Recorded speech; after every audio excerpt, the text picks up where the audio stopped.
ಪ್ರೀತಿ ದೇವಜನರ ನಮ್ಮ ಕರ್ತನಾದ ಯೇಸು ಕ್ರಿಸ್ತನ ಅತ್ಯಧಿಕವಾದ ಕೃಪೆಯು ಸಮಾಧಾನವು ತಮಗೂ ತಮ್ಮ ಕುಟುಂಬದ ಪ್ರಿಯರೆಲ್ಲರಿಗೆ ಹೆಚ್ಚಾಗುಂಟಾಗಲಿ. ಹೃದಯಂಗಮ ಮಾತೆನ್ನುವ ಮುಂಜಾನೆ ವಾಕ್ಯದ ಅಂತ ಸರಣಿಯಲ್ಲಿ ಈ ತಿಂಗಳು ನಾವು ದೇವರು ನಮ್ಮ ಕೂಡ ಇದ್ದಾನೆ ಎಂಬ ವಿಷಯವನ್ನು ಪ್ರಸ್ತಾಪಿಸುತ್ತಿದ್ದೇವೆ. ಇದನ್ನು ನಾವು ಧ್ಯಾನಿಸುವಂತ ದೇವರ ವಾಕ್ಯದ ಭಾಗ ಯೋಹಾನನು ಬರೆದ ಮೊದಲನೆಯ ಪತ್ರಿಕೆ 2ನೇ ಅಧ್ಯಾಯ 1ನೇ ವಚನ. ಯೋಹಾನನು ಬರೆದ ಮೊದಲನೇ ಪತ್ರಿಕೆ 2ನೇ ಅಧ್ಯಾಯ 1ನೇ ವಚನ. ನನ್ನ ಪ್ರಿಯರಾದ ಮಕ್ಕಳೇ, ನೀವು ಪಾಪ ಮಾಡದಂತೆ ಮಾತುಗಳನ್ನು ನಿಮಗೆ ಬರೆಯುತ್ತೇನೆ. ಯಾವನಾದರೂ ಪಾಪ ಮಾಡಿದರೆ ತಂದೆ ಬಳಿಯಲ್ಲಿ ನೀತಿವಂತನಾದ ಯೇಸು ಕ್ರಿಸ್ತನೆಂಬ ಸಹಾಯಕನು ನಮಗಿದ್ದಾನೆ. ಈ ವಾಕ್ಯಗಳನ್ನ ಗ್ರಹಿಸೋದಕ್ಕೆ ನಾವು ಶಕ್ತರಾಗುವಂತೆ ದೇವರು ತಾನೇ ತನ್ನ ಆತ್ಮನ ಮೂಲಕ ನಮಗೆ ತನ್ನ ವಿಶೇಷವಾದ ಗ್ರಹಿಕೆಯನ್ನು ಒದಗಿಸಲಿ. ಕರ್ತನಲ್ಲಿ ಪ್ರೀತಿಯುಳ್ಳ ದೇವಜನರೇ, ಒಂದು ಬಹಳ ಪ್ರಾಮುಖ್ಯವಾದ ವಚನವನ್ನು ನಾವು ಓದಿಕೊಂಡಿದ್ದೇವೆ. ಈ ವಾಕ್ಯ ನಮ್ಮನ್ನ ಆಧರಿಸುವಂತ ವಾಕ್ಯ.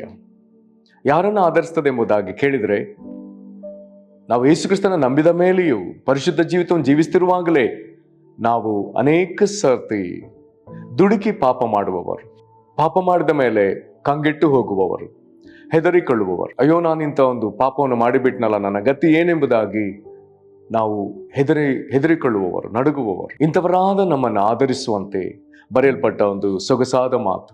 ಯೇಸುವಿನ ಆಪ್ತ ಶಿಷ್ಯನಾದ ಯೋಹಾನನು, ಪ್ರಿಯನಾದ ಶಿಷ್ಯ, ಅಪೊಸ್ತಲರ ಪೈಕಿ ಬಹು ಸುದೀರ್ಘವಾಗಿ ಬಾಳಿದವನು.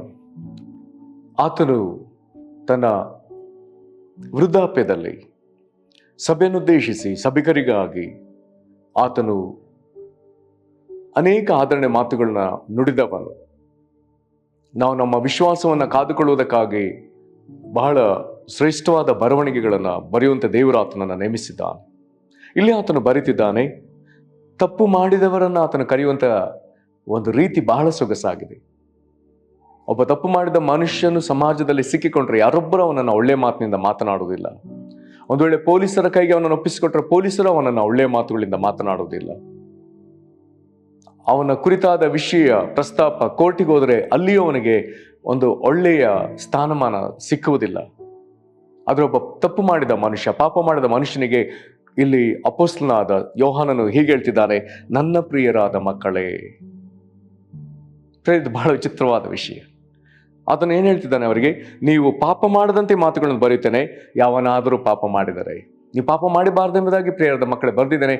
ಆದರೂ ಯಾವನಾದರೂ ಪಾಪ ಮಾಡಿದರೆ, ತಪ್ಪು ಮಾಡಿದವರನ್ನ ಆತನು ಪ್ರಿಯರಾದ ಮಕ್ಕಳೇ ಎಂಬುದಾಗಿ ಕರೀತಿದ್ದಾನೆ. ದೇವರು ಪಾಪಿಗಳನ್ನ ಹೇಗೆ ಪ್ರಿಯರಾದ ಮಕ್ಕಳೆಂಬುದಾಗಿ ಕರೀತಾನೋ ಅದೇ ಹೃದಯದಿಂದ ತುಂಬಿದವನಾಗಿ ಆತ ನಮ್ಮನ್ನ ಕರೀತಿದ್ದಾನೆ. ಮತ್ತು ಅಲ್ಲಿ ಬರ್ತದೆ, ಯಾವನಾದ್ರೂ ಪಾಪ ಮಾಡಿದ್ರೆ ಏನಂತೆ ಇಲ್ಲಿ ಹೇಳ್ತಾನೆ, ತಂದೆಯ ಬಳಿಯಲ್ಲಿ, ಪರಲೋಕದಲ್ಲಿರುವ ತಂದೆಯಾದ ದೇವರ ಬಳಿಯಲ್ಲಿ ನೀತಿವಂತನಾದ ಯೇಸು ಕ್ರಿಸ್ತನೆಂಬ ಸಹಾಯಕನು ನಮಗಿದ್ದಾನೆ. ಹಾಗಾದ್ರೆ ದೇವರು ನಮ್ಮ ಸಂಗಡ ಇದ್ದಾನೆ ಅನ್ನುವಂತ ಈ ಒಂದು ಪ್ರಸ್ತಾಪ ಕೇಳಿಸಿಕೊಳ್ಳುವುದಕ್ಕೆ ಎಷ್ಟೋ ಸೊಗಸು. ದೇವರು ನಮ್ಮ ಸಂಗಡಲ್ಲೇ ಇದ್ದಾನೆ. ಆದ್ರೆ ನಾವು ತಪ್ಪು ಮಾಡಿದವರಾಗಿರುವಾಗ ದೇವರು ನಮ್ಮ ಸಂಗಡ ಎಲ್ಲಿದ್ದಾನೆ? ಇಲ್ಲಿ ಯೇಸು ಕ್ರಿಸ್ತನು ಪರಲೋಕದ ತಂದೆಯ ಬಲಪಾಶದಲ್ಲಿ ಮಹಾಯಾಜಕನಾಗಿ ಪಾಪ ನಿವಾರಣೆ ಮಾಡುವ ಯಜ್ಞವಾಗಿ ಆತನು ನಮಗಾಗಿ ಅಲ್ಲಿದ್ದಾನೆ, ನಿನಗಾಗಿ ಅಲ್ಲಿದ್ದಾನೆ. ಹಾಗಾದ್ರೆ ಅಲ್ಲಿರುವಂಥದ್ದು ನಮ್ಮಿಂದ ದೂರವಿದ್ದಾನೆ ಎಂಬುದಾಗಿ ಅಲ್ಲ, ನಮ್ಮನ್ನು ತಿರುಗಿ ತನಗೆ ಹತ್ತಿರ ಮಾಡಿಕೊಳ್ಳುವುದಕ್ಕಾಗಿ, ಆತನು ನಮಗೆ ಸಮೀಪಸ್ಥನಾಗುವುದಕ್ಕಾಗಿ, ನಮ್ಮ ಜೊತೆಗಾರನಾಗುವುದಕ್ಕೆ, ನಾವು ಆತನ ಜೊತೆಗಾರನಾಗುವುದಕ್ಕಾಗಿ ಆತನು ಅಲ್ಲಿದ್ದಾನೆ. ಪಾಪ ನಿವಾರಣೆ ಮಾಡುವ ಯಜ್ಞವಾಗಿ ಆತನಲ್ಲಿ ಅಲ್ಲಿದ್ದಾನೆ. ಅಲ್ಲಿ ತನ್ನ ರಕ್ತವನ್ನ ಹಿಡುಕೊಂಡು ನಮಗೋಸ್ಕರ ನೀತಿವಂತನಾದ ಯೇಸು ಕ್ರಿಸ್ತನೆಂಬ ಸಹಾಯಕನು ಮಹಾಯಾಜಕನಾಗಿ ವಿಜ್ಞಾಪಿಸುವುದಕ್ಕಾಗಿ ಆತನಲ್ಲಿದ್ದಾನೆ. ಆತನ ಕುರಿತು 2ನೇ ವಾಕ್ಯದಲ್ಲಿ ಬರೀತಾರೆ, ಆತ ನಮ್ಮ ಪಾಪಗಳನ್ನ ನಿವಾರಣೆ ಮಾಡುವ ಯಜ್ಞವಾಗಿದ್ದಾನೆ. ಪಾಪ ಮಾಡಿದವನ ವಿಷಯದಲ್ಲಿ ದೇವರಿಗೆ ಕೋಪ ಉಂಟಾಗ್ತದೆ. ಆದರೆ ಯೇಸು ಮಹಾಯಾಜಕನಾಗಿ ತನ್ನ ರಕ್ತವನ್ನೇ ತೆಗೆದುಕೊಂಡು ದೇವರ ಮುಂದೆ ಹೋಗಿ ನಮಗೋಸ್ಕರ ವಾದಿಸುವಾಗ, ತಂದೆ ದೇವರು ನಮ್ಮನ್ನು ಕ್ಷಮಿಸುವಾಗ ಅಲ್ಲಿ ದೇವರ ಕೋಪ ನಿವಾರಣೆಯಾಗಿ ಅಲ್ಲಿ ತಿರುಗಿ ಸಮಾಧಾನವು ಏರ್ಪಡ್ತದೆ. ದೇವರು ಮತ್ತೆ ನಾವು ತಿರುಗಿ ಒಂದಾಗ್ತೇವೆ. ಇಂಥ ಯಜ್ಞವಾಗಿ ಆತನಿದ್ದಾನೆ. ಜೊತೆಗೆ ಆತನು ಮುಂದುವರೆದು ಹೇಳ್ತಾನೆ, ನಮ್ಮ ಪಾಪಗಳನ್ನ ಮಾತ್ರವಲ್ಲದೆ ಸಮಸ್ತ ಲೋಕದ ಪಾಪಗಳನ್ನು ಸಹ ನಿವಾರಣೆ ಮಾಡುತ್ತಾನೆ. ಯೋಹಾನನಾಗಾದ್ರೆ ಪರಲೋಕದಲ್ಲಿ ತಂದೆ ಬಳಿಯಲ್ಲಿ ನಮಗೋಸ್ಕರ ಯೇಸು ಕ್ರಿಸ್ತನೆಂಬ ಸಹಾಯಕನು ಇದ್ದಾನೆ, ಆತನ ಪಾಪಗಳನ್ನ ನಿವಾರಣೆ ಮಾಡುವ ಯಜ್ಞವಾಗಿದ್ದಾನೆ ಎಂಬುದಾಗಿ ಹೇಳುವಾಗ ನಾನು ನಂಬ್ತೇನೆ ಆತನಿಗೆ ಒಂದು ನಿಜವಾಗ್ಲೂ ಒಂದು ದರ್ಶನವಾಗಿದೆ. ಅದು ಪ್ರಕಟಣೆ 5ನೇ ಅಧ್ಯಾಯದ ದರ್ಶನ. ಅಲ್ಲಿ ಸಿಂಹಾಸನದ ಸುತ್ತಲೂ 4 ಜೀವಿಗಳು ಮತ್ತು ಸಿಂಹಾಸನದ ಮುಂದೆ 24 ಮಂದಿ ಹಿರಿಯರು. ಈ ಸಿಂಹಾಸನ 4 ಜೀವಿಗಳು ಮತ್ತು 24 ಮಂದಿ ಹಿರಿಯರ ನಡುವೆ ದೇವರ ಯಜ್ಞದ ಕುರಿಮರಿಯಾದನು, ಯೂದ ಕುಲದ ಸಿಂಹವು, ಜಯ ಹೊಂದಿದವನು. ಆತನು ಕೊಯ್ಯಲ್ಪಟ್ಟ ಸ್ಥಿತಿಯಲ್ಲಿ ದೇವರ ಎದುರು ನಿಂತಿದ್ದಾನೆ. ಆತನಿಗೆ 7 ಅಧಿಕಾರಗಳು, 7 ಕೊಂಬು ಕೊಡಲ್ಪಟ್ಟದೆ. ಆ ಕೊಂಬಿನ ಪ್ರತಿ ಕೊಂಬಿನ ಮೇಲೆ ಒಂದೊಂದು ಕಣ್ಣಿದೆ. ಅದು ಭೂಲೋಕಕ್ಕೆ ಕಳಿಸಲ್ಪಟ್ಟ ದೇವರ 7 ಆತ್ಮಗಳೆಂಬುದಾಗಿ ಹೇಳಲ್ಪಟ್ಟದೆ. ಆದರೆ ಕೊಯ್ಯಲ್ಪಟ್ಟ ಸ್ಥಿತಿಯಲ್ಲಿದ್ದಾನೆ. ಕೊಯ್ಯಲ್ಪಟ್ಟ ಸ್ಥಿತಿ ಎನ್ನುವುದಾದರೆ ಅಲ್ಲಿ ರಕ್ತವು ಇನ್ನು ಸೋರ್ತಾ ಇದೆ. ಆ ಯಜ್ಞ ಇನ್ನು ಅಲ್ಲಿ ಜೀವಂತವಾಗಿದೆ. ಇಬ್ರಿಯ 7:25 ಪ್ರಕಾರ ತನ್ನ ಮೂಲಕ ದೇವರ ಬಳಿಗೆ ಬರುವವರನ್ನ ಆತನು ಸಂಪೂರ್ಣವಾಗಿ ರಕ್ಷಿಸುವುದಕ್ಕಾಗಿ ಆತನು ಯಾವಾಗಲೂ ಬದುಕೋನಾಗಿದೆ, ನಮಗೆ ವಿಜ್ಞಾಪನೆ ಮಾಡೋದಕ್ಕಾಗಿ ಬದುಕೋನಾಗಿದ್ದೇನೆ ಅಂತ ವಾಕ್ಯದಲ್ಲಿ ಬರೆಯಲ್ಪಟ್ಟದೆ ಅಲ್ಲ. ಹಾಗಾದ್ರೆ ನಮಗಾಗಿ ಬೇಡುವುದಕ್ಕಾಗಿ, ನಾವು ತಪ್ಪು ಮಾಡಿ ದೇವರೇ ನಾನು ಪಾಪ ಮಾಡಿದ್ದೇನೆ, ನನ್ನನ್ನು ನಿನ್ನ ಹೆಸರು ನಿಮಿತ್ತ ಕ್ಷಮಿಸೆಂಬುದಾಗಿ ಹೇಳುವಾಗ, ಯೇಸು ಕ್ರಿಸ್ತನ ಮೂಲಕ ನಾವು ಬರುವಾಗ ನಮಗೋಸ್ಕರ ಆತನು ವಿಜ್ಞಾಪಿಸುವುದಕ್ಕಾಗಿ ಸದಾಕಾಲವೂ ಬದುಕಿದ್ದಾನೆ. ಆತನು ಕೊಯ್ಯಲ್ಪಟ್ಟ ಸ್ಥಿತಿಯಲ್ಲಿ ಇರುವುದರಿಂದ ರಕ್ತವು ಇನ್ನೂ ನಮಗಾಗಿ ಹರಿಯುತ್ತಾ ಇದೆ. ಪಾಪ ನಿವಾರಣೆ ಮಾಡುವ ಯಜ್ಞವಾಗಿ, ಇನ್ನೂ ನಿತ್ಯ ಯಜ್ಞವಾಗಿ ಆತನು ಪರಲೋಕದಲ್ಲಿದ್ದಾನೆ. ಕರ್ತನಲ್ಲಿ ಪ್ರೀತಿಯುಳ್ಳ ದೈವ ಜನರೇ, ನಮ್ಮೊಂದಿಗಿರುವಂತ ಯೇಸು ನಾವು ಪಾಪ ಮಾಡಿದಾಗ ನಮ್ಮನ್ನು ಕೈ ಬಿಡಲಿಲ್ಲ. ನಮಗೆ ದೇವರಿಂದ ತಿರುಗಿ ದೇವರ ಸಮಾಧಾನವನ್ನ, ದೇವರ ಕ್ಷಮಾಪಣೆಯನ್ನ, ತಿರುಗಿ ನಮಗೆ ರಕ್ಷಣೆಯನ್ನ, ನಿತ್ಯ ಜೀವನ ಸಂಪಾದಿಸುವುದಕ್ಕಾಗಿ ಆತನು ನಮಗೆ ಇನ್ನೂ ಜೀವಂತ ಯಜ್ಞವಾಗಿ ಆತನಿದ್ದಾನೆ. ನಮಗಾಗಿ ಆತನು ಅಲ್ಲಿದ್ದಾನೆ. ದೇವರಿಗಾಗಿ ಸ್ತೋತ್ರ. ನಮ್ಮ ಕೂಡ ಇರುವ ದೇವರು ನಾವು ಪಾಪ ಮಾಡಿದಕ್ಕಾಗಿ ನಮ್ಮನ್ನು ತೊರೆದು ಬಿಟ್ಟು ಹೋಗ್ಲಿಲ್ಲ, ನಮ್ಮನ್ನು ತಿರುಗಿ ಸಂಪಾದಿಸಿಕೊಳ್ಳುವುದಕ್ಕಾಗಿ ಆತನಿದ್ದಾನೆ. ನೀನು ಪಾಪ ಮಾಡಿದರೆ ನಿನ್ನನ್ನು ತಳ್ಳಿ ಬಿಡದೆ ನಿನ್ನನ್ನು ತಿರುಗಿ ಸೇರಿಸಿಕೊಳ್ಳುವುದಕ್ಕಾಗಿ ಆತನು ಇಂಥವನಾಗಿದ್ದಾನೆ.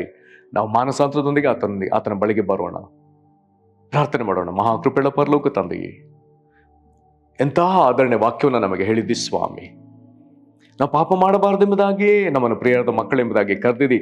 ಆದರೂ ನಾವು ಪಾಪ ಮಾಡುವಾಗ ತಂದೆ ಬಳಿಯಲ್ಲಿ ನೀತಿವಂತನಾದ ಯೇಸು ಕ್ರಿಸ್ತನೆಂಬ ಸಹಾಯಕ ನೀನು ನಮಗಿದ್ದಿ. ನೀನು ಪಾಪ ನಿವಾರಣೆ ಮಾಡುವ ಯಜ್ಞವಾಗಿ ಇಂದಿಗೂ ಜೀವಂತನಾಗಿದ್ದಿ. ದೇವರ ಸಿಂಹಾಸನ ಎದುರು ಕೊಯ್ಯಲ್ಪಟ್ಟ ಸ್ಥಿತಿಯಲ್ಲಿ, ರಕ್ತ ಸೋರುವ ಸ್ಥಿತಿಯಲ್ಲಿ ನಮಗೆ ಕರ್ತನೆ ನಿನ್ನ ರಕ್ತ ಆಶ್ರಯವಾಗುವಂತೆ ಅದೇ ರಕ್ತವನ್ನು ಹಿಡಿದು ನೀನು ಮಹಾಯಾಜಕನಾಗಿ ದೇವರ ಬಳಿಯಲ್ಲಿ ನಮಗೋಸ್ಕರ ವಿಜ್ಞಾಪಿಸ್ತಾ ಇದ್ದಿ. ನಿನ್ನ ಮೂಲಕ ದೇವರ ಬಳಿಗೆ ಬರುವವರನ್ನು ಸಂಪೂರ್ಣವಾಗಿ ರಕ್ಷಿಸುವುದಕ್ಕಾಗಿ ನೀನು ಯಾವಾಗಲೂ ಬದುಕುವನಾಗಿದ್ದಿ, ನಮಗೋಸ್ಕರ ವಿಜ್ಞಾಪಿಸುವನಾಗಿದ್ದಿ. ನಿನಗೆ ಸ್ತೋತ್ರ ಕರ್ತನೆ. ನೀನು ನಮಗಾಗಿ ಪರಲೋಕದಲ್ಲಿ ಇದ್ದು ವಿಜ್ಞಾಪಿಸ್ತಿರುವಂಥದ್ದು ಕರ್ತನೆ, ನಮಗೆ ಅದೆಷ್ಟೋ ದೊಡ್ಡ ಲಾಭ. ನೀನು ನಮಗಾಗಿ ಇದ್ದಿ, ನಮ್ಮ ಸಂಗಡ ಇದ್ದಿ, ನಮಗಾಗಿ ನೀನು ಅಲ್ಲಿ ಪರಿತಪಿಸುವನಾಗಿದ್ದಿ. ನಿನಗೆ ನಾವು ಸ್ತೋತ್ರ ಸಲ್ಲಿಸ್ತೇವೆ ಕರ್ತನೆ. ವಾಕ್ಯ ದಿನ ಅನೇಕರನ್ನು ಕರ್ತನೆ ಆಧರಿಸಲಿ. ನಾವುಗಳು ಮಾಡಿದ ಪಾಪಗಳಿಂದ ನಾವು ಪಶ್ಚಾತ್ತಾಪಪಟ್ಟು ನಿನ್ನ ಕಡೆಗೆ ತಿರುಗುವಂತೆಯೂ, ದೇವರಿನ ನಿನ್ನ ಸಮಾಧಾನದಲ್ಲಿ ಸೇರುವುದಕ್ಕಾಗಿ, ನಿನ್ನ ಒಡಂಬಡಿಕೆಯಲ್ಲಿ ತಿರುಗಿ ಸೇರುವುದಕ್ಕಾಗಿ ನೀನು ತಿರುಗಿ ಏರ್ಪಾಟನ್ನ ನಮಗೋಸ್ಕರ ಇಟ್ಟಿರುವುದಕ್ಕಾಗಿ ಸ್ತೋತ್ರ. ನಮ್ಮನ್ನು ನೀನು ಮುನ್ನಡೆಸು, ನಿನ್ನ ಸಮಾಧಾನದಲ್ಲಿ ಸೇರಿಸು, ನಿನ್ನ ಐಕ್ಯತೆಯಲ್ಲಿ ಇರುವುದಕ್ಕೂ ರಕ್ಷಣೆಯಲ್ಲಿ ನಿಲ್ಲುವುದಕ್ಕೂ ಕೃಪೆಯನ್ನು ಅನುಗ್ರಹಿಸು. ಹಾಗೆ ನೀನು ಮಾಡುವುದಕ್ಕಾಗಿ ಸ್ತೋತ್ರ. ಯೇಸು ಕ್ರಿಸ್ತನ ಹೆಸರಿನಲ್ಲಿ ಬೇಡಿದ್ದೇವೆ ನಮ್ಮ ತಂದೆಯೇ, ಆಮೇನ್. ಕರ್ತನು ನಿಮ್ಮನ್ನು ಆಶೀರ್ವದಿಸಲಿ. ವಂದನೆಗಳು.